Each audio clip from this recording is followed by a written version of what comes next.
మనం చిన్నప్పుడు నమ్మిన 5 హాస్యాస్పదమైన ఆహార అపోహలు. 1. మీ చూయింగ్ గమ్ ను మింగవద్దు. జీర్ణం కావడానికి 7 సంవత్సరాలు పడుతుంది.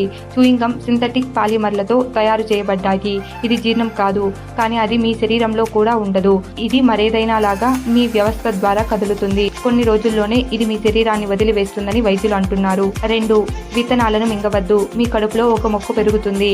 మీ కడుపులోని ఆమ్లం అది పెరిగే ముందు ఒక విత్తనాన్ని కరిగించి వేస్తుంది. అంతేకాకుండా అక్కడ సూర్యకాంతి లేదా నేల ఉండదు. పుచ్చకాయ గింజలు మింగటానికి పూర్తిగా హానికరం కాదు. అయితే యాపిల్ గింజలు ప్రమాదకరమైనవి కావచ్చు.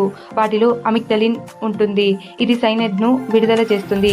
అయితే అనారోగ్యానికి గురి కావడానికి మీరు వాటిని టన్నుల కొద్దీ తినవలసి ఉంటుంది. 3. క్యారెట్ తినండి. అవి చీకటిలో చూడటానికి మీకు సహాయపడతాయి.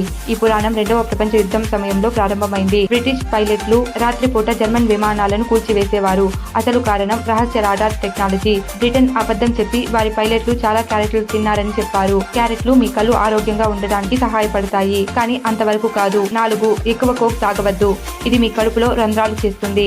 అవును, కోక్ ఆమ్లమైనది లేదు. ఇది మీ కడుపులోని ఆమ్లాన్ని కరిగించదు. మీ కడుపులోని ఆమ్లం సోడా కంటే చాలా బలంగా ఉంటుంది. కోక్ రంధ్రాలను కాల్చదు లేదా అల్సర్లను కలిగించదు. సోడా మీ దంతాలకు ఇంకా చెడ్డది. 5. మీ క్రస్ట్లను తినండి. అవి మీ జుట్టును వంకరగా చేస్తాయి. తల్లిదండ్రులు పిల్లలు వారి క్రస్ట్లను తినమని బలవంతం చేయడానికి ఈ ఉపాయాన్ని ఉపయోగిస్తారు. కానీ మీ జుట్టు వంకరగా ఉందా లేదా నిటారుగా ఉందా అని నిర్ణయించేది మీ జన్యువులే. ఎంత క్రస్ట్ ఉన్నా అది మారదు. క్రస్ట్ లో మెయిలార్డ్ రియాక్షన్ నుండి ఎక్కువ ఫైబర్ ఉంటుంది, కానీ దురదృష్టవశాత్తు ఇది మీకు రింగెళ్లను ఇవ్వదు.